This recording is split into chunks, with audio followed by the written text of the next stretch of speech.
My name is Gavin Evans, and this is my ranking of every episode of Arcane Season 1. If you know me, you know I loved Arcane. I went into it with zero expectations, and I fell in love with it immediately. It is now my favorite season of television ever. Like, every character is so well written and complex.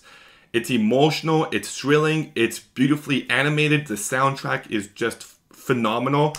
I just love this show so very much. I'm thinking about breaking down every single episode and the importance of every scene, but I tried using video clips in my spoiler review and that did not go over well. So maybe I'll just use still images, maybe I'll just film it like I'm doing this. I'm not sure yet, because that's something I definitely want to do. But anyways, we're going to talk about every episode, so just keep in mind that I love every single episode, all of them. Like, my top 2 episodes were pretty cemented in place, but every other episode is just so close. Like, oh, okay, let's just get into it. In last place, my least favorite episode is episode 5, Everybody Wants to Be My Enemy. I do love this episode a lot. I love how this episode pushes the character of Jace forward as we have Mel introduce him to what goes on behind the scenes with the council and the corruption within. I love that element. I love how when that is going on, Heimerdinger's just listening to the music, which just sums up his character so perfectly. I love everything with Jinx in this episode. By the end of this season, you know that Vi is the one who made Jinx and not Silco. And this is the episode where you really get to see that, because Jinx goes to that old arcade and she's just beating up this punching machine, and you can see what's motivating her. And then you can also see how Silco tries to help her out in the only way he knows how. So you can see how those two characters have shaped who she becomes.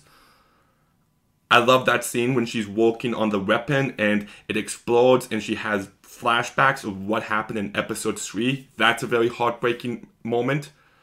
I love how we get to see Vi out in the free world again. She's interacting with Caitlyn, and I really enjoy what those two have. And that fight with Savika is just so phenomenal.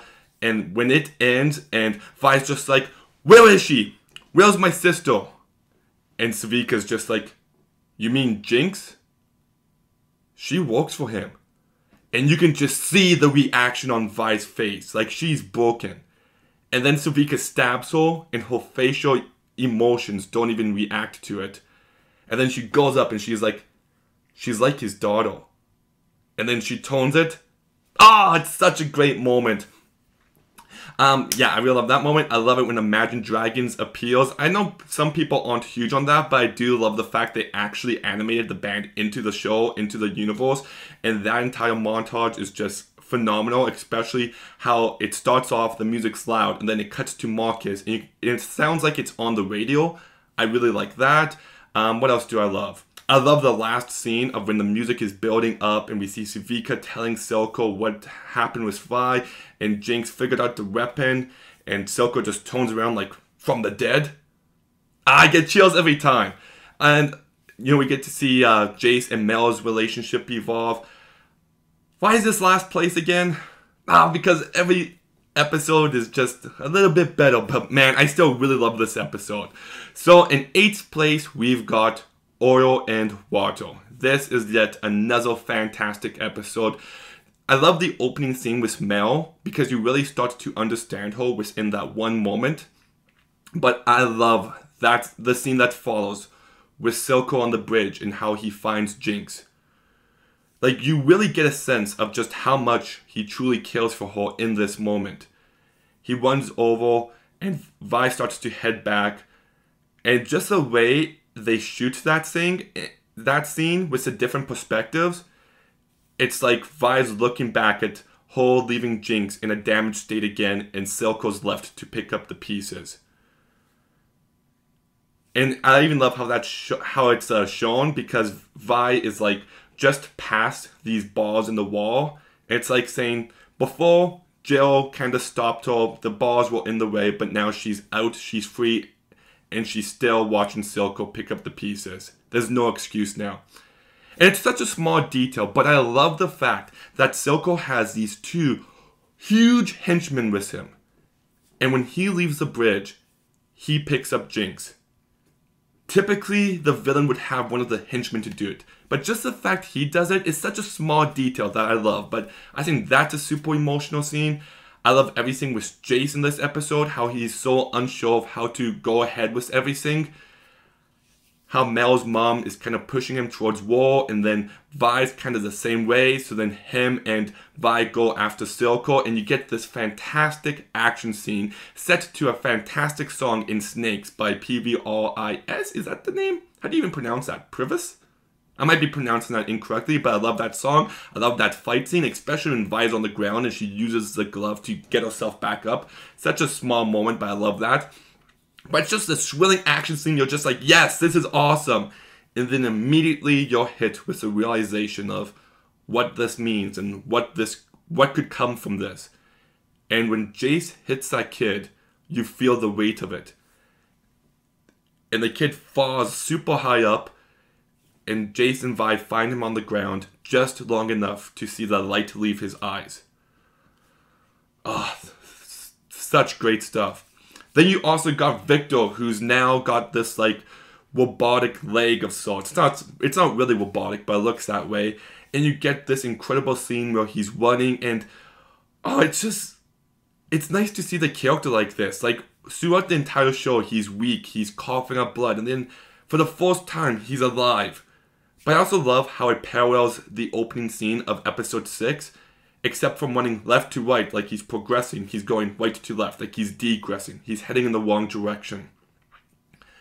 And Sky's death does have impact, not for the reasons you typically assume it would, but because he did that to someone, and also because the entire show, Victor is so afraid of what kind of legacy he's going to leave behind. And then the next episode, so I'm cheating a bit, he discovers that she wanted to carry on his work. And how that affects him. So that's a great moment. Oh my goodness. Everything with Jinx in this episode is just... it's heartbreaking.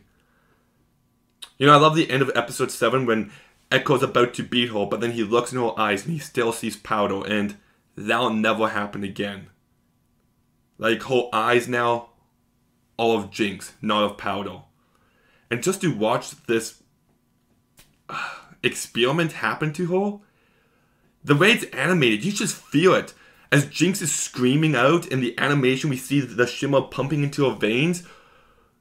Oh, you just, it's some horrific stuff. And then she has the images of Vi shooting powder, and then Vi and Caitlyn coming over, and Caitlyn's the one holding her. That's a great moment. I love that scene of Vi and Caitlyn talking on the bed, and how Vi tells Caitlyn the story of how they used to play this game about monsters, and it just reminds you of who Powder was before she was Jinx. She was just a kid, just like anyone else. It's such an emotional moment. And I do love that cut afterwards from Vi to Jinx on the bed. Like, that's such a great transition. But there's something that Vi says in that scene that I didn't pick up on it the first few times I watched this season, but I pick up on it now because she says, and then one day a monster showed up. And I just ran away. And the first time I'm like, that's Silco.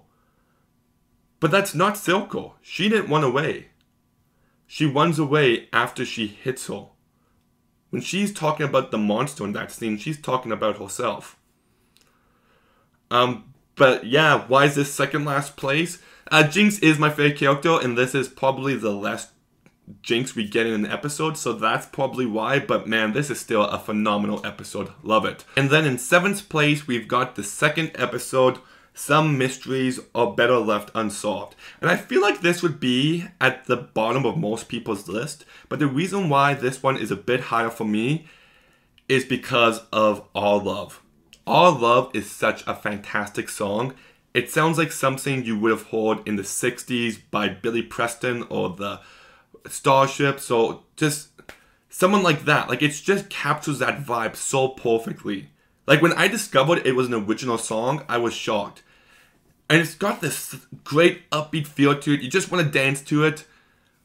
But when that song plays, and you realize that Vi's sacrificing herself, and Powder knows what she's doing and she's upset about it, this entire scene in this song has this undertone of sadness. And when I rewatch this show, that moment hits a lot harder knowing what's happening next. And it's just, it's an upbeat song, but it also sounds tragic in the moment, and it's just a perfectly directed scene. And the moment beforehand, well, Vi tells Powder that what makes her different is what makes her strong, and then she leaves her. That's the last time these two characters are on good terms. And just knowing where these characters go, it's so emotional. Like that scene where Vi and Vander are talking out on the bridge, and he's just like, who are you willing to lose? And knowing that not only did she lose Milo and Clago and Vander, but she lost Powder, and it was all her fault. Like, Vi is such a tragic character, and knowing where she goes, you just feel so bad for her. I think the scene where the enforcers come in and inspect, oh my goodness, what's the bar called? The Last Drop? I think it's called The Last Drop. I think that's a really intense scene. And then you get that scene in the arcade. And I love the fact that at first you're just like, oh, is Powder going to be good with a gun? Because Milo's kind of teasing her. And she's like, she hits every shot bang on. It's just like, oh, Powder's a badass. That's the first time you really see it. And I love the chase scene that follows. But this episode also does a really great job of introducing Jace and Victor. Like, Jace goes through a great character arc this entire season, but it's kind of hard to remember that by the end of the second episode, he was suicidal.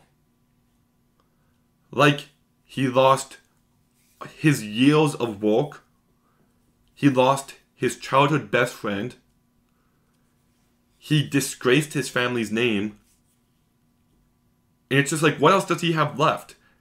And then Victor comes in, and their entire friendship is based around this one moment. And for that moment to be as effective as it is just great. I love Heimerdinger's introduction as we really get a sense of who he is.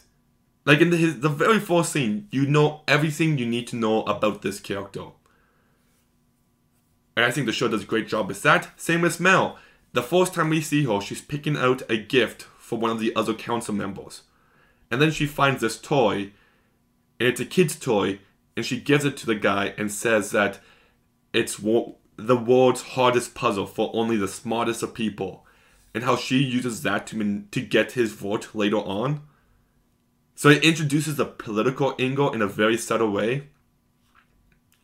And I also love the first scene of this episode.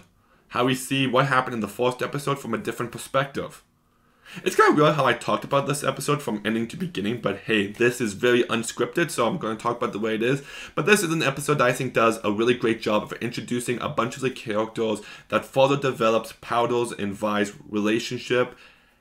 You got a fantastic last scene, and knowing where these characters go, there's so much emotional weight behind this episode now. So that's why it's in 7th place. In 6th place is Happy Progress Day. This is another episode that I absolutely love. I just love catching up with everyone and what's happened during the time jump. We see that Jace is this super beloved guy within the community. You know, there's one scene very early on where he's just walking through a crowd and there's one person who looks at him like this. And just in that one shot, you have a sense of how everyone views him. And then you can also see that he's struggling between listening to Heimerdinger or listening to Mel, and how he can't quite make up his mind, and then he gets this position of being a council member kind of forced upon him. So everything with Jason this episode is really fantastic stuff. I also think everything with Caitlyn in this episode is really great as well. You know, you can tell that she wants a bit more excitement in her life, and she eventually finds it, and that sets her off on another journey entirely, which I really love the introduction to that storyline here. But my favorite aspect of this episode is catching up with Jinx. Like, even her name, because I didn't know her name was Jinx. Like, I know nothing about League of Legends. So when Silco calls her Jinx, I'm just like, wait, is that her name now? And then I remember back in episode 3 of Vi being like, because Milo was right, you're a Jinx. And I'm just like, oh my goodness. That moment traumatized her so much that she literally took the name Jinx for herself. Like, I don't know if any other name reveal in any movie, TV show, video game ever has had that much impact on me. But I love the introduction to her. There's a bunch of people trying to get rid of the shimmer. And then they go down into this little cabinet area. And she writes the words boom on the string as it pops up. And she puts bombs on them. And then you're just like, oh, wow, I guess she got her bombs working. And then she walks out of the smoke. It focuses on the boot. And then we see her. And it's just like, oh, that's Jinx now. That's Powder now. That's who she's become. And you get this great action moment that has some really cool, like, the way that the violin music is in sync with her firing the weapon is just a really amazing stuff. And I love how immediately we understand that she's still not over what happened to Vi. She sees a red-haired girl and she immediately sees her as Vi. So it immediately sets the groundwork that, yes, this is how the character is now, but like she's still very troubled. It's not set in stone yet. And I love that one moment when Savika is mad. She goes up to Jinx and she looks down on her. And Jinx just looks up at her without wincing, without flinching, without blinking or anything.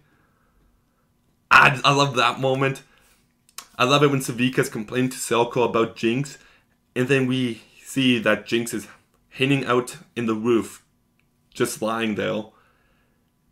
And you get the sense that Selko really trusts her. Like, you get a sense of their relationship right there. No one else knows that she's there, but she's there. And then Selko wants to hear her side of the story. And I just think that entire scene is really well written. Because the first time I saw it, I'm just like, oh, they're getting a little close. I was a little uncomfortable. But knowing now that Selko definitely loved her, you can see how he stands up for her against Savika, how he's actually worried about her and wants to be there for her, and how he trusts her enough to inject him with the shimmer into the eye stuff, his eye medicine. At the same time, it cracks me up whenever I see Jinx playing around with the thing that gives him his medicine, like it's a rocket ship, like, you know, it's like when you're a kid and they're like, here comes the choo-choo train, kind of like that, but with his medicine. I like that. And when she's blowing on it, and then she's like, sisters, can't live with them, can't stuff them in the old baby maker. I love Jinx as a character because she's menacing, she's a badass, but she also cracks me up. But then you see her in her hideout and you just really have a sense of how broken this person is. And it's done so expertly through the animation because it's scattered. You just get a sense of her mindset. And it's heartbreaking to see her this way. You're just like, wow, you have not gotten over anything. And then Selko tells her to stay put as a sign of his love for her. She takes it the wrong way. Same with Vi and Jinx in episode 3. So she goes out. She gets a few people killed. She blows up a building. But this time Selko's actually proud of her. So I love the parallels there. And I just love that scene when she does blow up the building when there's that recording. And it's just like, oh yeah, I set the building on fire. Totally by accident. And then you see the monkey and it blows up and you see her walk in. Such a great moment. Then you get that scene where she's listening to Get Jinxed. And just the animation. Like, she's such a cool character. And then Selko's just mad like, you killed half a dozen enforcers. And she's just like, yeah. And then it's like, he doesn't hit her or anything. He just takes her toys away. Like, everything about Selko really loving her is right here. You just don't realize it the first time you watch it. And then she gives him the gemstone. And she gives him a hug. And I love how he's looking at the gemstone at first. But then his attention turns to her. And I love the last scene when Caitlyn goes to see Vi and the music builds, and we all know who's going to be in that jail cell, but man, the impact is still there. Such a great episode. Man, I love this show. Then we get episode 5, Welcome to the Playground. And this is such a fantastic introduction to this show. The opening scene on the bridge is just masterful. And watching it again, how the opening scene has the Jinx animation behind it, I think there's a lot of depth in that decision, because I think it's showing that this is the moment that Powder's mind started to break a bit. But you get the song, Dear Friend, Across the River, which is such a great haunting song in its execution. The visuals are on point, and I love how they're paralleled later on. You got the Enforcers, and just the look of them in this opening scene, they've got a menacing presence. You see the sisters, red hair, blue hair, and then you see this purple haired girl who's dead. And it just, you understand that that's the mom. Like, I love that decision. And then you get the moment where Vander puts down his gauntlets and takes them in. And it's such a beautiful moment. In the way the music plays. Not enough people talk about the score, but the score in this scene especially is just so phenomenal. And just the way this episode sets everything up. Then we get these two characters, and they're with Milo and Clagger now. They're going to rob this apartment. And you understand the fact that they're hungry because Clagger takes a cupcake, Powder takes a sandwich. And you just understand. Hold on, I'll be right back. My supper is ready. We immediately see Milo saying mean stuff to Powder, putting her down, and we just get a sense of how this group operates. And then you've got this fantastic chase scene, and I just think this character introduces these characters and their relationships with each other so perfectly.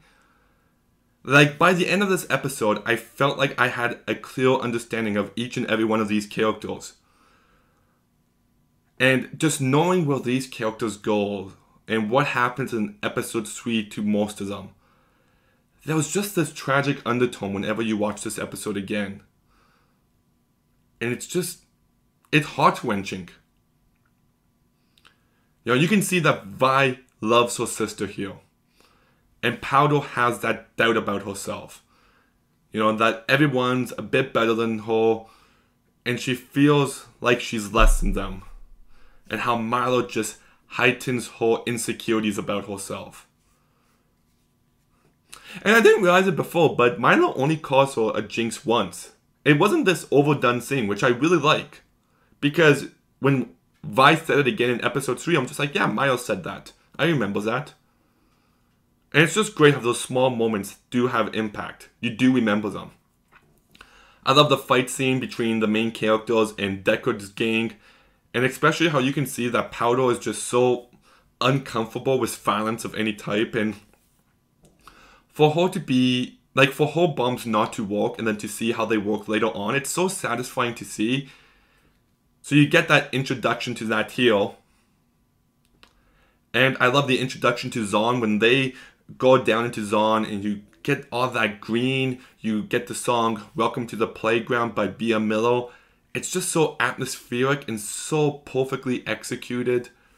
And then how they go down into the bar and Vander goes sees them and Vi's just like, don't say a word. And then you can tell Vander has heard about what happened. And I love this moment between Vander and Vi because so much of Vi's character is based around this one moment of how Vander tells her that when these people look up to you, you don't get to be selfish.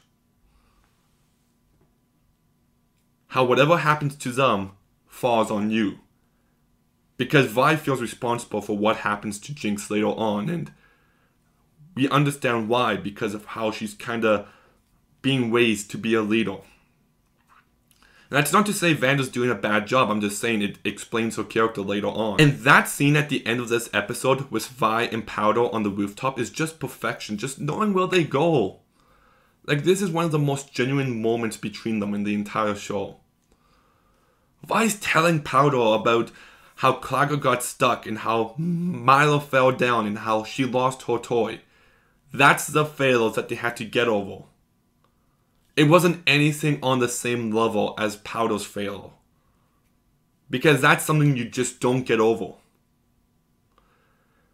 And that one moment where Powder shows Vi the gemstones and she's just like, should we tell Vander? And Vi's like, no. It's such a small moment, but the rest of the show relies on that moment. If Vi said yes, if she did the right thing, then the rest of the show wouldn't have happened.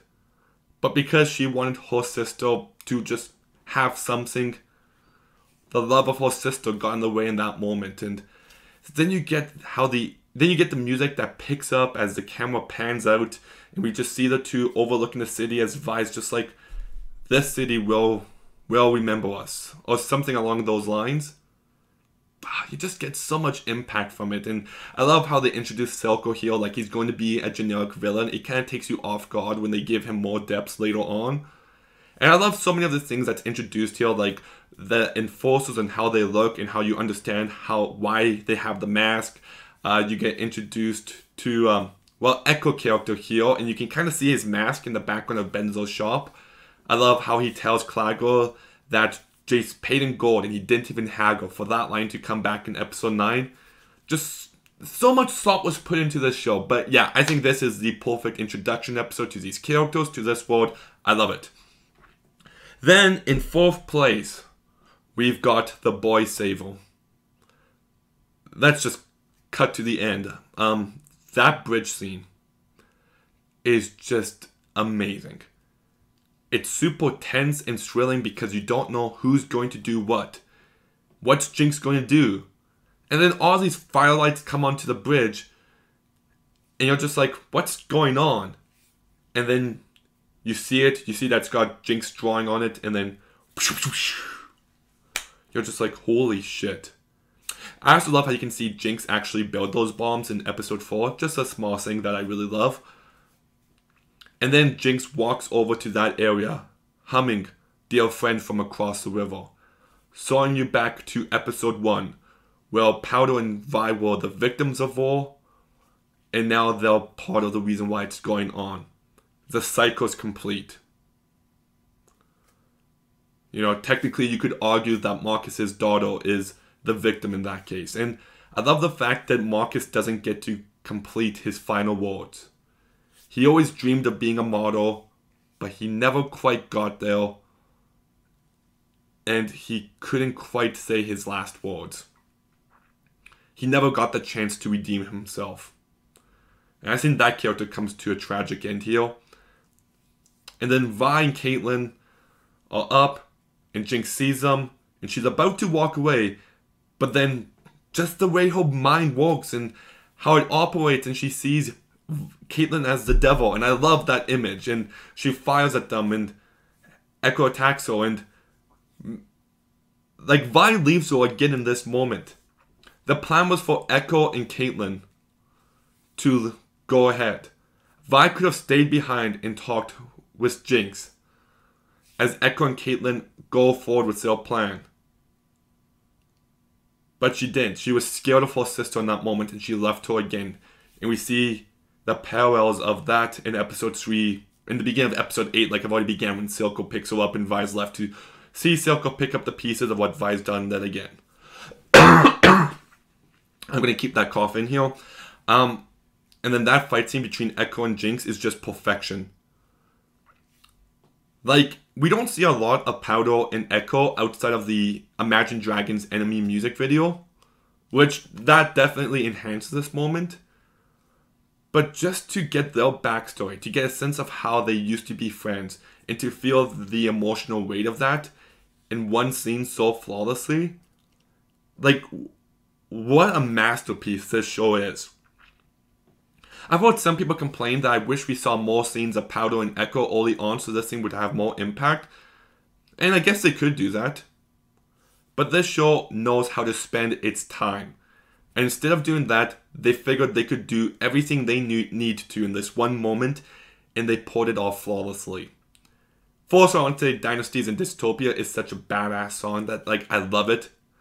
And I love how the character of Echo has already kind of been defined by the rap music early on in this episode. For that to come back in now feels really true to his character. But there's few shots I love more in anything than that shot of, like, the camera being behind the stopwatch as do, Jinx, Jinx, Jinx, Jinx, Powder. And as soon as you see Powder, you just feel the weight even more, and you're just like, holy shit. And then you go into this amazing graffiti style that's already been shown to be defined by Echo's character and the firelights. And then you understand how they used to play this game, and how he knew Powder's patterns, and how he used to always lose. and how he uses that to his advantage in this fight scene. And then you also got that moment where everything rewinds and then it goes in real time, super fast, super quick. But then you understand how he avoided whole fire, whole. I'm gonna keep talking. How he avoided whole shots because they played that game as a kid. So he gains the upper hand on her. And he's beating her and he wants to beat her more, but then he looks in her eyes and he sees Powder. The entire episode, he's like to Vi, she's gone, Powder is gone. And then in this one moment, we see that he truly doesn't believe that. And he can't bring himself to doing it. In that moment, Jinx hates herself so much. She hates the fact that Vi left her yet again, that she's getting beaten up by her childhood friend, that she decides to kill herself. And just, you feel the weight of it, especially with the music. It's such a haunting, beautiful, tragic moment. The rest of this episode's really great. I love how this episode begins with some Misfit Toys. That's a great song, and I love the graffiti style animation at the beginning of this episode too. I love how we get reintroduced to Caitlyn and Vi and the situation they're in with the camera like being inside of a bag. I just love that decision. It's so cool and unique. I love the moment with Vi and Echo are talking. And like at first they're arguing and then Vi's just like, you never used to stand up to me like this. And she hugs him and, you know, even though he puts out, you know, he comes across as tough, as soon as she hugs him, he just tears up. He misses her. And everything that's happened has really affected him. And everything with Sam in this episode, I think is really great. For Vi to talk about Powder, like she can still get to her, and Echo not so sure about that. And then for Echo to have that more of just everyone they lost, and you know, you got Vandal, you've got the red hair girl from episode 4 just painted on. And you just see Powder there, front and center. It's just a reminder of everything they've lost, and there's just so much tragic undertone to everything that goes on between them. I love how we also get a sense of how Silco has negatively affected the Undercity here, and how Caitlyn was so unsure of everything that went down here. I think it develops her character further in this episode. And I love everything with Silco in this episode too. He knows that Jinx knows the truth, that Vi's alive, and he wants to find her, but Sphika's like, no, you need to give her space. And so they go to this meeting with the Chem Barons, and I love this entire scene of him releasing the old air from the city, how they can't breathe, they're choking, Finn's on the ground, and then Silco, and one of the most badass of moves, he doesn't just give him the mask, he takes it for himself, and then gives it to Finn. Like, you only have that because I gave it to you. You're only alive because I let you. Such a great moment. And then he leaves with good meeting. Such a great, funny line, in my opinion. So we got this scene where he's like a badass. About how he's not taking any shit from anyone. And then immediately after that, Jink goes into his office and just sits on him and stabs him a bunch of times. And he just takes it. I love that moment. I love the moment early on with Jinx fixing herself up, stapling herself, and just the animation, that sequence, the sound, her laughing, the broken meal, just everything. You really get the sense that she's just broken. Her mind is permanently fractured, and it's so tragic to really see that here. You've also got everything with Victor and Jace. I love that scene of them on the bridge when Jace is like, you have any idea how this makes me look? And Victor's like, I told you I was seeing a friend. You didn't say that he was from the Undercity. He goes like, what difference does that make? Because they're dangerous. I'm from the Undercity. I know, I'm sorry. I love that interaction between the two of them. I love how we see Victor starting to experiment with Shimmer here. That's a really great scene. I love how Jace is really torn up over what he did to Heimerdinger. Just a fantastic episode all around. Love it. So phenomenal. So great. Love it. And then in third place, we've got episode 6, When These Walls Come Tumbling Down. I love this episode. I love that opening scene with Victor and how that gets paralleled later on in episode 8. And I love that interaction he has with Heimerdinger. Well, Heimerdinger's like, I heard about what's happening to you. And he's just like, you know, it's usually the brightest students that bond the fastest. And you can just feel Victor's hopelessness this entire episode and what's driving him to eventually experiment on himself. And I think that character is so well written here. Then you've also got Jace, who's just kind of had it with Heimerdinger. He can't take it anymore and decides to vote him out. And that moment has such emotional weight behind it because you feel like he's doing this to a friend, which he is. And that's, you understand why he's voting against him, but you also understand why he doesn't want to. And, you know, it's it's separating objective and subjective and the difficulties that can come from that. But one of my favorite moments of that entire thing, like Jace says that they should vote him out, and then when Mel puts up his hand and Heimerdinger puts down his ears, and you just feel sad for him. But my favorite moment in that scene is after everyone's voted, Jace still hasn't put up his hand. He's about to, he puts it down, then he puts it up. This, like, it took everything in him to do that. And you can see that. So I love everything with him in this episode. And everything with Jinx in this episode is perfection. Perfection. She cracks me up this episode. That scene when she's talking to Chuck, and she's just like, what's going on? And then he's just like, oh, they're going after some girls. Why wasn't I invited? I don't know. They did a real number on Savika. Really? What number? And I just love the fact that she's got the super powerful gemstone and she's just playing around with it. She puts in her drink, she's picking up with her straw, and just the way she's talking to Chuck cracks me up. I even love the fact that she calls him Chuck, and that's not even his name. So I think that's a great scene, but it also shows you how smart she is and how she can get answers when she needs to. So then Savika goes up to Silka's office and she's like, we lost her. And Jinx turns around and she's like, lost who? And she looks so badass in that moment, and then the gas is released and Jinx puts on that gas mask and she's so badass in this moment, and she just does that little wave, and just that little wave I love so very much. And then she wakes up and she has a knife and she's like, I feel like you and I got off on the wrong arm. Maybe we should try the other one. No need. It's your sister. And I love that scene. That knife line cracks me up. And then Savika's eventually like, this is going to cause you to implode. And then Silka will finally get the hint that you're as good for our cause as you were for your family. And then Jinx starts crying, and then it turns out she's faking it. And she's just like, achoo!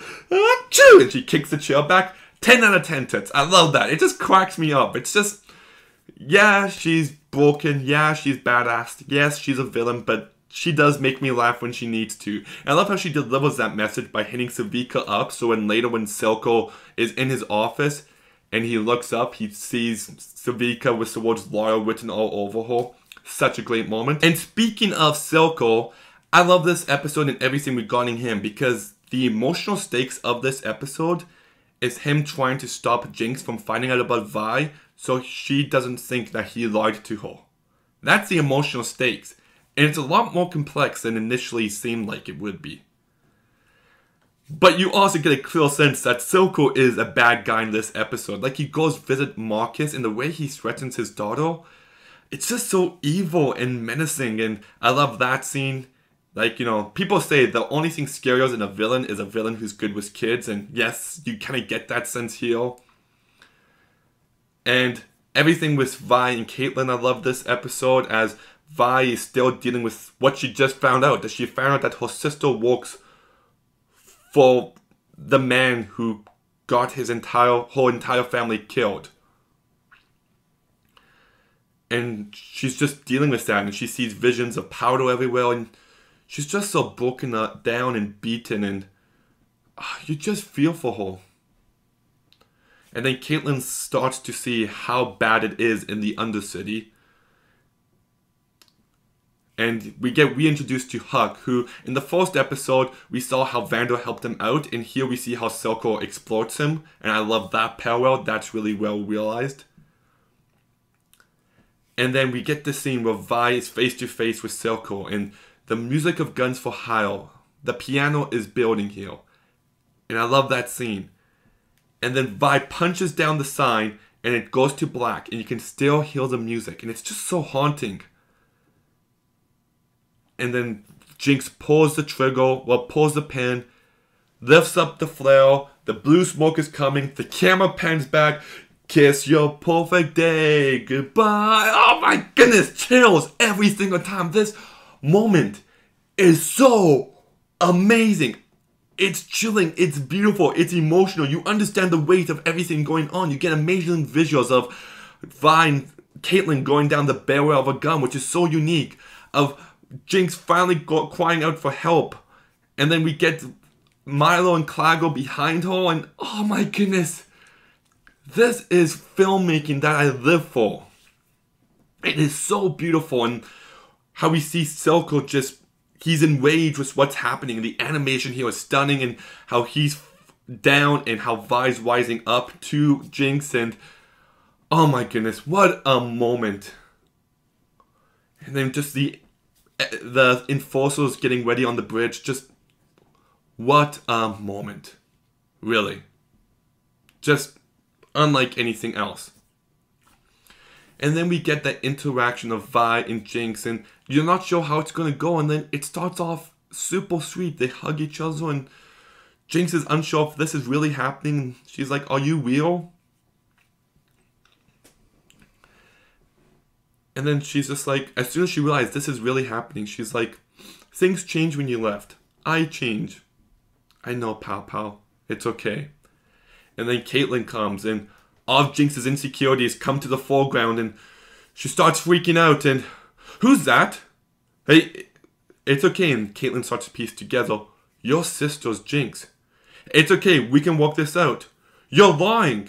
Savika was right. You brought in force, and you can just understand. Like, people have to understand that Vi is working with an enforcer. It's the first time Jinx has seen her in years, right after she steals something like the gemstone. Every doubt Jinx has here is perfectly warranted. But it's so sad to see her mental state detoured in this scene. Powder fell down a well. It's Jinx now. I never should have called you that. Stop talking to me like I'm a child. You can point that thing if you want, but I'm not going anywhere. I'm not going to leave you again. Sister thought I missed her.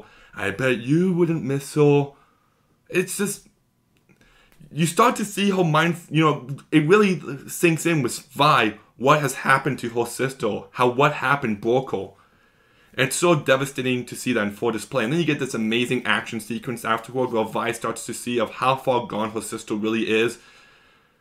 But you also get two incredible, like the entire action scene is great, but that scene where Jinx is about to shoot someone, and then someone comes charging at her, she puts a bomb on their board, they blow up, but they jump off and land somewhere else. That's a great scene, and when someone tries to attack her and she just moves her head slightly out of the way. Oh, such great stuff. But then Vi is captured, Jinx gets stabbed in the leg, so she knows what happened, really happened. And it goes to, everyone's gone all of a sudden. And you get Jinx being like, Vi? No! And it just scrambles up and cuts to credit. Guns for Hire starts playing again, the softer version. And that's one of my favorite cut to credits ever in anything. It's just haunting, and you feel what she just lost in that moment. And it's so, it's so effective. And now we got to my two favorite episodes, and these were definitely the hardest two to figure out which one I liked better. But I decided on, in second place is the base violence necessary for change. If you don't already love the show by this episode, then this episode will guarantee that you do. This episode is a masterpiece. This is an episode that should be said in the same breath as the Red Wedding. This is one of the greatest episodes of television ever made. Just everything about it and where it takes these characters is so tragic. you got this great opening scene with Silco and his monologue. Do you know what it's like to drown? The writing in that opening scene is great, and it really establishes this villain. And then we get the follow-up to episode 2, where Vi is about to sacrifice herself. And then Vanda comes in, and we see that he won't let her do so. So he locks her in a room, and he's willing to sacrifice himself. And then they go outside. We hear something, we don't know what's going on, and then all of a sudden, all this blood splatters on the window. You're just like, holy shit, what just happened? And we see that Grayson died. And Grayson isn't a character who's in the show a lot. She's probably in it for a grand total of 5 minutes, would be my guess. But I still really like this character. She felt well defined, and her death, you do feel the weight of it. And then Benzo dies too. And like this episode begins and just 2 characters like that get killed off. And then we see Silco come out with Deckard all hooked up on Schimmel, and he beats up Vandal, and you just feel the weight of everything going on. Especially as Vi's banging on the window, crying out, and she just feels so helpless, so hopeless to do anything in that moment. And then when Echo goes down there and he says, I saw everything, and he just breaks down into tears, and the 2 hug each other. It's a very emotional moment. And while all of that is going on, we've got Jace and Victor trying to figure out Hex Tech. And I really like the chemistry between these two, and they have to get some equipment from Heimerdinger's office, so they break in. And I love that scene when Mel finds them, and Victor's got the keys, and he goes like, oh, this isn't my bedroom. I thought that was a really funny moment. But then they go ahead and they succeed and find a way to stabilize Hex Tech, much to everyone's surprise. And we can just see that Jace is going to be heading up in this world. And the parallels of their storyline with everything else going on in this episode is so perfectly written. How this unfamiliar technology can make lives better, but it can also destroy lives. And you get a real sense of the duality between it. It's so expertly handled. But then anyways, we've got Silco, and he's holding Vandal captive, and just the discussion between the two reveals a lot about the characters. We really start to understand who these 2 characters are, how they were brothers in arms, and Vandal left him after he took in Vi and Powder, and how he just wanted peace at that point. He didn't want war. He just wanted his kids to be okay. And how Silco hates him for that. And there is a tragic layer to this story. It could have easily just come across as exposition, but you really feel the weight of what it meant to each character. When Vanda's like, there isn't a day that's gone by that I haven't regretted that. You feel that. And especially when you see where Vi and Powder's story goes later on, you see how there's lots of similarities between Vi and Vandal. But anyways, Vi goes and tells Powder, Milo, and Clago what happened. And just the way she tells it, like, she's shooken up, and you can feel the weight of everything, and Powder wants to help, and Vi just saw her father get beaten up. 2 people she knew get killed, and all she wants to do in this moment is to protect Powder. And by Vi telling Powder she's not ready, she just fully realizes, or she just heightens all of Powder's insecurities about herself. That she isn't good enough. That she can't do what everyone else can. And the 2, when they leave, and Vi looks back on Powder, and she's just standing there. It's the last time that they're looking at each other as sisters. And then we've got Powder's breakdown, and it's just the visuals and just whole screams in this moment. Oh my goodness, it's just devastating. Like, you can see the spit coming out of her mouth and the snot coming down her nose, and you just want to hug her. But then she finds a way that you think that she's going to be able to help. And I'm just like, okay, the first time I saw this, I was just like, okay, yes, Powder's going to save the day, and then everyone can stop being mean to her. So then, anyways, we cut back to Vi, Clago, and Milo as they try to find Vandal. They find him, and they shortly realize it's a trap. And just the way Silco comes out, he's very menacing. And when this is going on, like, I could have sworn this action scene was like 10 minutes long, but it's only like 2 or 3 minutes long, but my heart is always pumping during it. And you just feel the weight of everything going on. The action is great, and I love the fact that Milo was already set up to be able to pick locks in the very first episode and just a throwaway joke, but it does come back here, so it doesn't feel like, oh, he can just randomly do it. I love that little touch. But then after a while, after Deckard takes the shimmer, you start to feel like, oh man, they have no chance. And Powder's outside and she's building a bomb and she's trying to think of a way that she can help them. And from her point of view, they're trapped in this room, no way out, that they don't got long. So what does Powder do? She wants to help them. So she lets out this bomb, and for the first time, the bomb works. It blew her back, but you can just tell by the look on her face that she thinks she did something right.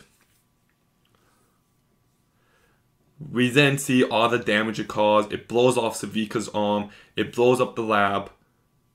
And then we get another shot of what happened afterwards. And you're just like, wait, what about them? And then we get the moment where Clago dies. And then Milo gets stabbed by a pipe. He looks over and takes in the fact that his friend is dead. And then he dies immediately afterwards. And Vandal and Vi are buried under the wall. I love the fact that Vandal doesn't have the strength to get up until after he hears Vi's screams. And my goodness, the scene where Vandal gets up and he's ready to, and like he takes on Deckard and everyone else. The music is so great. You just feel the tension, the weight of everything, and it's just all coming together. Then it cuts to Vi, and she sees the monkey head. And the first time I saw it, I thought that she realized that Powder did this, but no, she thinks Powder was there. She thinks Powder died. And her screams as the room starts to catch fire, it is haunting stuff. And then Vandal grabs Silco by the neck, which gets paralleled shortly later. And Silco stabs him. Saws him over. Vandal finds a way to survive for just a little bit longer. He gets fired out, and he dies. And you feel the weight of it. Well, when Vi screams, you just feel that her entire world has just shattered. And then her little sisters come out, and she thinks she did something right. She thinks for the first time ever, she succeeded. And then she's hit with the brutal reality of what she just did. I didn't even mention the fact that they were actually about to get out of there before Powder got them killed. And for Powder to realize what she's done, she looks over, she sees the goggles, and she's like, I only wanted to help. I only wanted to help. Mia Sinclair's performance here is just incredible. Like, it's revolutionary if you ask me. Like, I don't know if I've ever heard cries like this in anything. That's not true. Ashley Johnson, Last of Us 2, but boy, there's just something about her screams and her crying here that just stays with you. I told you to stay put. I told you, and then when Vi punches her, you're just like, holy shit. Like, you understand it. Make no mistake. Vi just watched her father get killed, her adopted brothers. Like, yeah, Powder kind of deserves a smack, but at the same time, it's not the time. She's dealing with the weight of what she just did, and in that one moment when she punches her, grabs her by the face, and says, Milo was right, you're a Jinx. She cemented Jinx's fate in that one moment. You understand it, but that's what makes it all the more heartbreaking. And when she grabs her by the face, it's paralleled earlier by the shot of Vandal grabbing Silco's face. And then Vi looks at her hands and she realizes what she's done and she just needs to cool off. And she leaves and just Powder screams like, Vi, don't leave me. Her viewpoint now is that her sister hates her so much that she got up and left. And left her there. Silco comes out, Vi sees that he's out, and she wants to rescue her sister. Then she gets captured by Marcus, which is set up by the one perspective where we see Marcus sees the explosion. And as far as Vi knows, Powder was probably killed by Silco in that moment. And the first time I watched this moment, I thought Silco was taking her in as like revenge against Vandal. But then you realize that Silco sees himself in Powder here. That moment when she's flying out the window is paralleled very similarly to Silco drowning. And how they both felt in that moment. And she jumps up and hugs him, and just like, she's not my sister anymore. And you're not sure what Silco's going to do, and then he wraps his arms around her into his entire body and says, "It's okay. We'll show them. We'll show them all." And it focuses on Powder's eyes. Haunting. Just perfection. And then Goodbye by Ramsey starts playing, and it's such a beautiful song. Where is my home? I don't recognize these faces anymore. It's so beautiful, and it starts to pan out, and it's just like, it just visually stays with you, and it's just haunting, and you're just left taking in everything that just happened. Grace and Benzo die at the beginning. Vandal gets killed, Milo gets killed, Clagger gets killed, 3 of them by Vi's sister, who then beats up her sister, leaves her for the villain to take her in. All that happens, and it's so perfectly paced. And you, like, this is the fundamental moment of the entire show. If this moment doesn't have the absolutely devastating effect that it does have, then this entire show wouldn't work. It would fall apart. It would crumble. You need this to hit as hard as it did, and my God, does it ever. It excels. And everything that happens from this point forward goes back to this moment. To this betrayal, to this heartbreak, to this pain, to this death. And it's so freaking heartbreaking. To go from the end of episode 1 of Vi telling Powder that she can overcome her failures, and to see that in this moment she doesn't believe that herself because this failure was so significant, and to see where they've gone in just a couple episodes. Wow. Just wow. Wow. But in first place is episode 9, The Monster You Created. This is probably my favorite episode of television ever.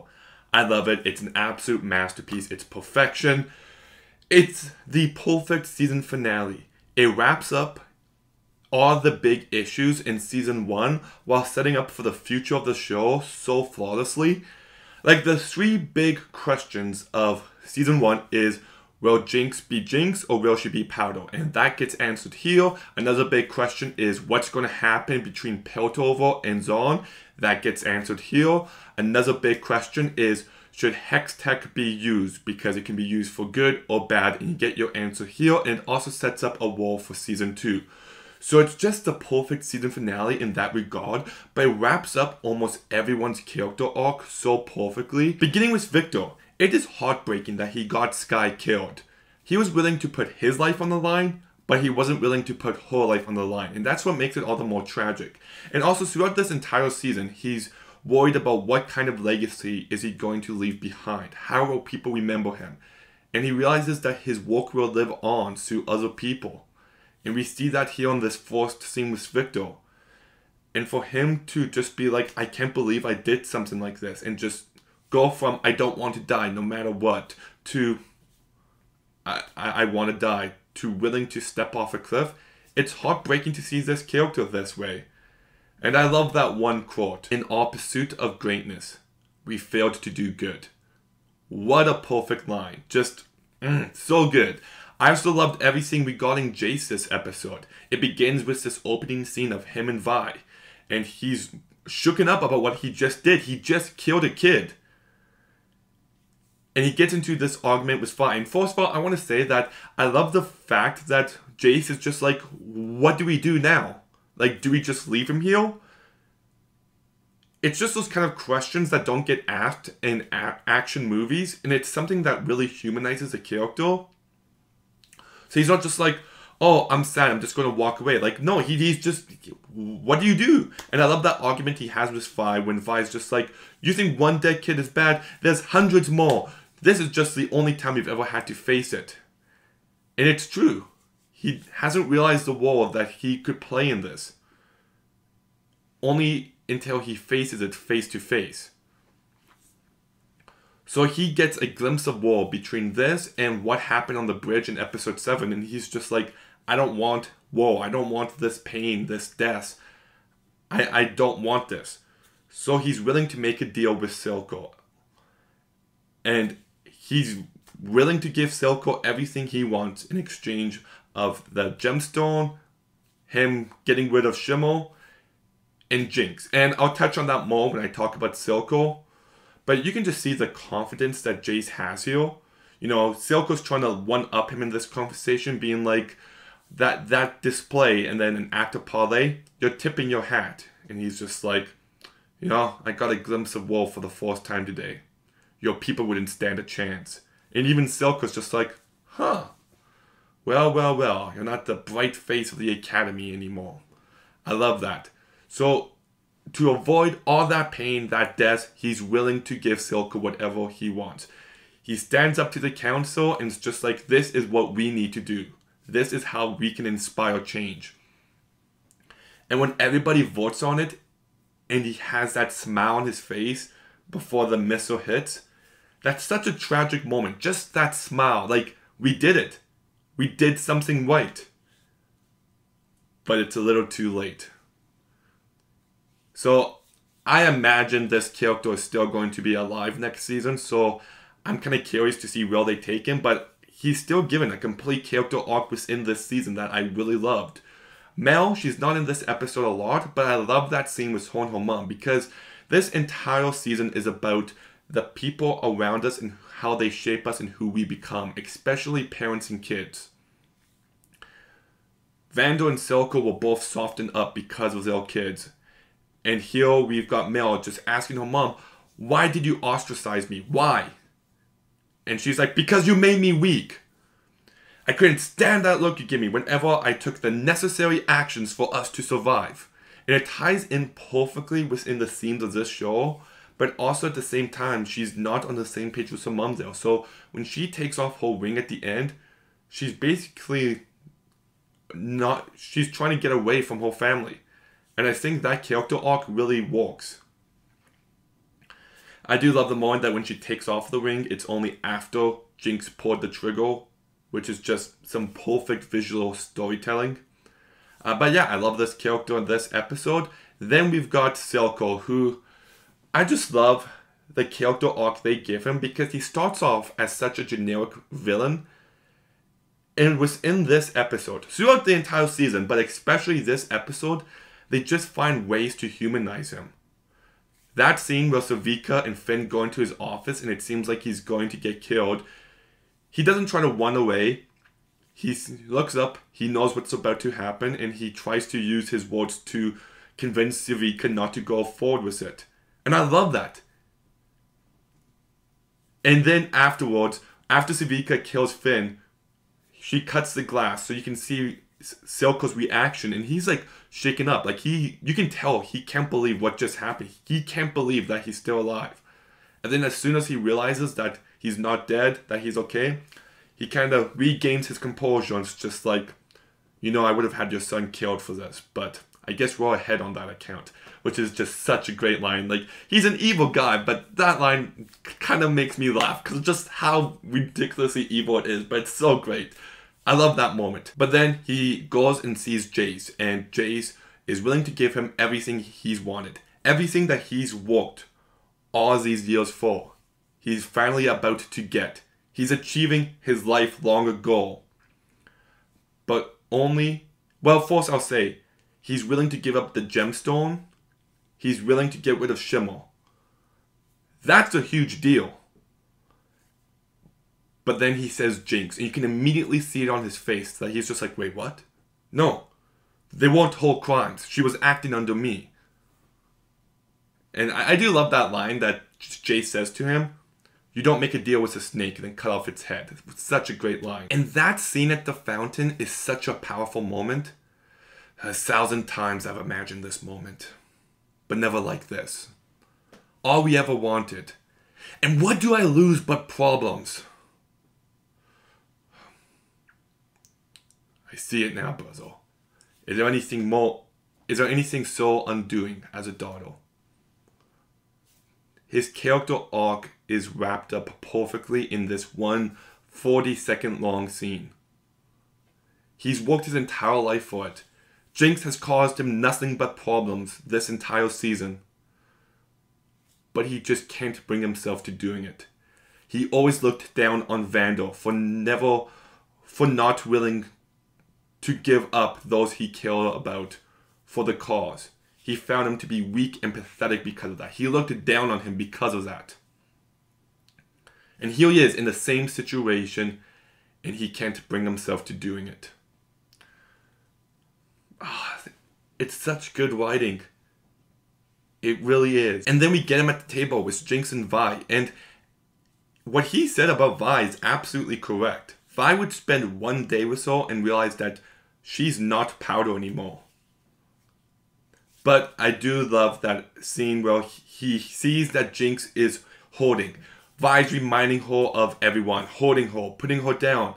And Silco's just trying to get her to stop. Because he understands how Jinx thinks. And he understands how Vi's holding her in that moment. So he tries to save her from what's going on now. And Jinx ends up killing him by mistake. And his death has such a huge impact.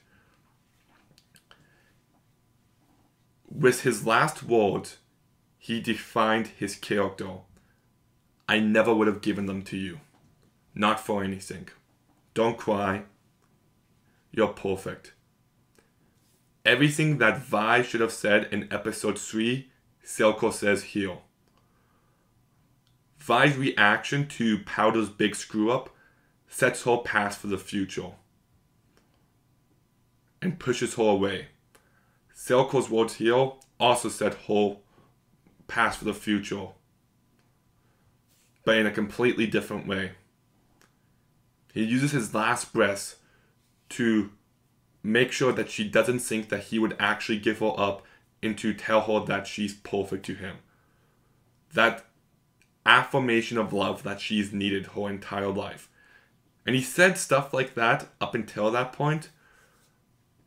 But just the fact that she kills him and he still says it, it just shows you how real and how much he really means it.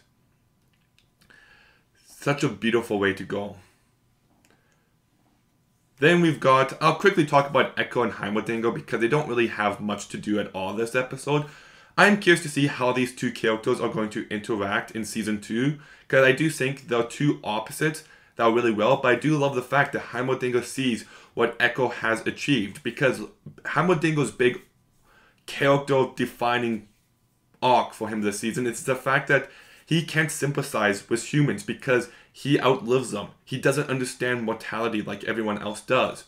So when he sees what Echo has accomplished because of their striving to survive, he's blown away by it. And I do love that one line by Echo. It's not enough to give them what they need to survive. You gotta give them what they need to live. It's such a great line. So I do like that small scene there, but let's talk about the two big characters. That's right, Vi and Jinx. We got Vi who wants to go after Silco, not just because of Shimmer and that he's a bad guy, but because she holds him responsible for what he's done to Jinx.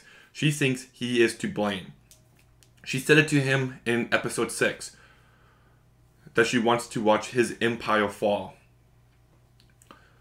So she's just going after him. After she leaves the factory, she goes to fight Savika, even though I don't think it's right after, but you can't really tell. But then she fights Savika, and I just love this fight scene. Like, the way it looks visually. Like, there's that one super cool transition where it goes from the record to the dial on the glove, and then it gets going. It just pumps you up. Everything Went Wrong. When Everything Went Wrong is a great song. I love this fight. I just love the fact that even though they're trying to kill each other, They can take a break every now and then to grab a drink. And I just think that one moment where Savika beats her up pretty badly, she falls to the ground and she sees Vando's ill is such a powerful moment. Because you see how Vando lifts her up. Everything that she remembers of what happened in the first 3 acts, Vando, it lifts her up, it inspires her, it motivates her. He reminds her what to keep fighting for. And the effect that has on her. And how that's contrasted with how Jinx gets beaten down by all that. It's just an interesting contrast between the two that makes perfect sense. And when she gets up there, the music is so fantastic. And the way she takes it to Vika, she grabs her arm, whips it off, and then throws her into the record player. Such a great moment. But afterwards, she just stops, drops to the ground, and screams. She's just letting it all out. She has nothing left. What does she have left to fight for? Her father is gone. She just pushed away the girl she likes. And her sister, the reason that she kept living, is a totally different person who she doesn't recognize anymore. She's just beaten down and you just feel so bad for her. And she gets up, Silco, and then she moves. And I love how menacing Jinx looks in this moment. It's just like bravo assist and knocks her out. But then she wakes up and there's that little candle in front of her. And I love the fact that that toy is the same toy from episode 1. Just some great visual reminders. But in episode 3, when she grabs Powder and tells her that Milo is right, that she's a Jinx, she surfaces up all of Powder's insecurities about herself. So in this scene, Jinx gets her revenge. Because as she's making her way towards Vi, she tells her, you know, Silco thinks that he made Jinx with all of his hard-won lessons. Become what they fear, Jinx. But Silco didn't make Jinx. You did. And with that, Vi realizes the weight of her actions and how she set Powder on this path. She blamed Silco for everything. It was all his fault. He manipulated her. She held none of the responsibility. In this moment, she's just told, it's you. All of her insecurities are surfacing. But then, at the same time, Jinx is thanking her. Because if it weren't for her becoming Jinx, she doesn't know if she'd be able to survive. And you just feel the weight of everything that Vi is experiencing. Then we get the tabletop scene, is that the correct term? I don't know, but I do love this scene. First of all, I do want to say that this scene kind of looks like Alice in Wonderland, and I think that's a completely intentional decision. But in episode 7, when Silco goes meets with the Chem Barons, there's a rabbit there that looks like the rabbit from Alice in Wonderland, and his sidekicks in the very beginning of episode 8, the 2 big guys, they look like Humpty Dumpty. So I've noticed there's lots of Alice in Wonderland visuals here. So I don't know if that's intentional, maybe I'm looking too much into it, but I definitely think in this scene it's present. But I do love everything about this scene, about how Jinx is, what she's trying to do here is, yes, she wants to see if Vi would choose Caitlyn over her in a very messed up way, and that is wonderful. But she also asks her, what chair should I sit in, Powder or Jinx? And she wants her sister to say Jinx. She wants her to accept her for who she is and work with her on that level, but Vi isn't able to. When Silco says, you'd be with her a day before she realizes you're not that girl anymore, he's absolutely bang on the money. He's right. And in her attempt to try to bring Powder back, to remind Jinx of everyone, she beats her down. It's a great subversion of that remember who you are cliche, because here it has the opposite effect intended, and it makes perfect sense. But then she witnesses her sister kill Silco, and she chooses the Jinx chair, which to Vi doesn't make any sense. You can see the confusion on her look. Wait, she just defended me. She killed Silco. Why isn't my sister back? She blamed Silco for everything, and here he is gone, but she's still Jinx. Where's my sister? And it just shows that she lacks a basic understanding of how her sister has become this way. And she's just left in terror as she watches what her sister has become and what she does. And it's heartbreaking. I can't wait to see how this relationship evolves in Season 2, because the main title shows these two characters fighting, and we don't even get that once in this season. And when that scene happens, oh my goodness, it's going to be devastating. And now we got Jinx, who is probably my favorite character ever. I just love her. I love the fact that in episode 7, when Echo is beating her up and then he stops because he looks her in the eyes and sees powder. It's the eyes that made him see powder. And then now her eyes are pink, so any similarities to powder are gone now. I don't know if I mentioned this when I was talking about episode 8, but I love how menacing she looks behind Caitlyn at the very end of that episode. And when she's behind Silco, that's menacing. When she sneaks up on Vi, she looks really terrifying. And I just think this character is so well written. I thought I buried this place, but I guess nothing ever stays dead. And then she goes ahead and, like I said, she tells Vi that Vi's the one that made Jinx. It was a fact that when Powder realizes what she did, she was broken up, she was devastated. And the one person in her life who she truly needed punched her, reassured her of all of her insecurities, and as far as Powder knows, left her. She just got up and left. That would devastate and break anyone. And it was the fact that she was so enraged by that motivated her, that turned her into Jinx. You see that in episode 5 when she's punching the punching bag, the toy thing in the arcade. And that's what gives her the strength to keep going on. So Vi does have a lot of responsibility in that. And this entire scene where she has Vi and Silco. She's trying to figure out who she's going to choose. And the thing is that this isn't for her to choose who. She lets Silco speak after a while, but she gives all the opportunities to Vi. She's hoping that Vi's willing to kill Caitlyn, which she shouldn't, and I'm glad she didn't. She's willing to give Vi the choice to pick Jinx. And her sister just doesn't do it. Also, I do love that scene when she misleads you and she makes you think that Caitlyn's head's on the tray. Like, the first time I saw that, like, it's a really tense sequence, even when you know it's not there. And that line, "made her a snack," is so brilliant. Like, it works in two different ways. And you also see how strong she is because she's holding the gloves, and I like the fact that she painted the nails on the gloves, just like she does her normal nails. But the gloves are off, and you can see how heavy they are. And she's lifting it with ease, so she is really strong. And anyways, you can see that she's so torn between Silco. Can I trust him? And it's only after he dies that she realized that she could believe what he said.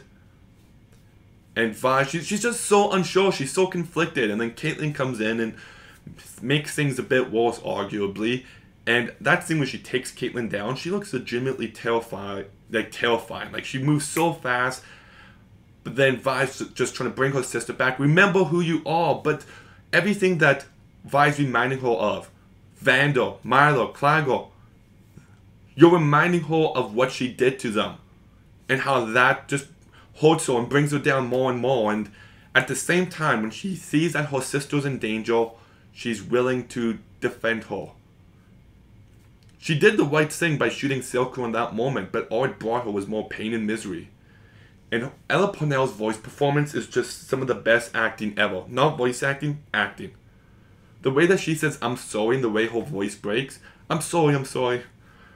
You can see it in her eyes. She's just filled with sadness, and then at an eventual point, she's just dead inside. She feels nothing. And that's when she's truly broken. And she chooses Jinx. Like, why wouldn't she at this point? She knows no one will love her for who she is ever again.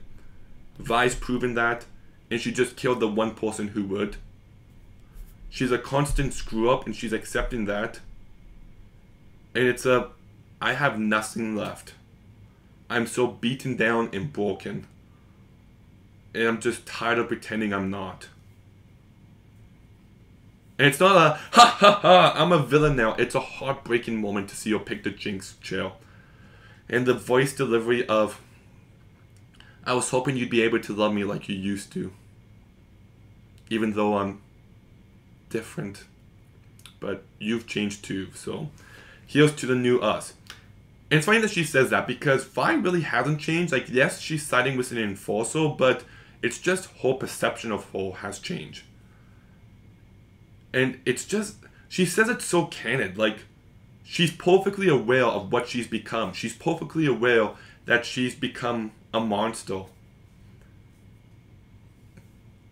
And she hates the fact that she's like this, but she is.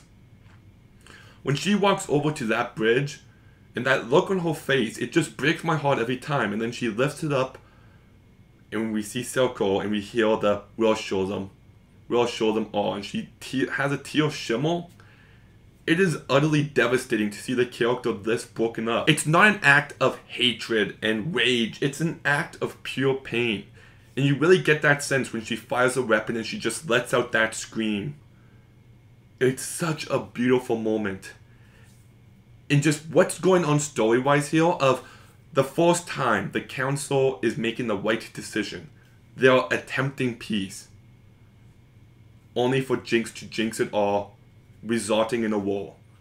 Everything that happens in this show from this point forward is based around this one action. And for this one action to be as developed and as heartbreaking and just devastating as it is, what a task. Like, really, what a task. This entire moment is just perfection. The song What Could Have Been by Sting is such a powerful song. The lyrics and how they tie in to the show so perfectly and just sum up this character of Jinx so well. I'm the monster you created. You ripped out all my parts. Worst of all, I gotta kill the part of me that saw that I needed you more. Yeah, that she had to kill the part that saw that she needed Vi the most. Remember when we had everything before you broke me and left these pieces? Just all the lyrics here are just sum up this character so well. And the voice performance of Sting, it's so, like, it's his best song, and that's saying a lot.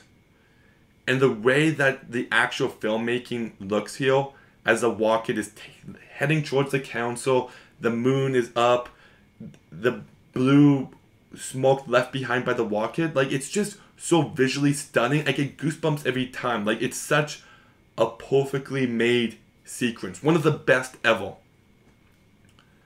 And I do love that sequence, that scene where Caitlyn is crying out for her mom because she's about to watch her mom get killed. And at the same time, it fades to her, so you can kind of see that her mom's voting because of her. It's a perfect transition that works in two different ways. And just during this scene, you're left thinking about everything that has happened, that has led to this point. Everything the characters have gone through. And you just linger on it and think about it. And it makes it all the more heartbreaking. And what's going to happen as a result of this. Oh my goodness. And that last shot of the rocket hitting the window. And you see the reflection. Ah, so perfect. Man, I love this show. I love this episode. It's just, it's emotional. It's complex. It wraps up all the character arcs so perfectly while setting up for the season 2 so perfectly. What an episode of television. And that is why it's my favorite episode of this entire show. This entire show is phenomenal. It's perfect. It's a masterpiece. Yeah, I love this show a lot. And I'm going to say that if you notice during me talking about my number 1 spot, episode 9, and you're like, why is the camera slightly different and why does Gavin look slightly different? It's because I reviewed it I talked about it a few days ago, but I couldn't stop coughing and it was just impossible for me to put it up like that. Like every 2 seconds, I'm just like, and yeah, it was a mess. So I had to refilm this. But yeah, that's my list of the Arcane Season 1 episodes ranked worst to best. But what's your ranking of the Season 1 episodes? Let me know in the comments down below. Make sure you like, make sure you comment, make sure you subscribe. Stay tuned for some more videos soon. And Gavin, out.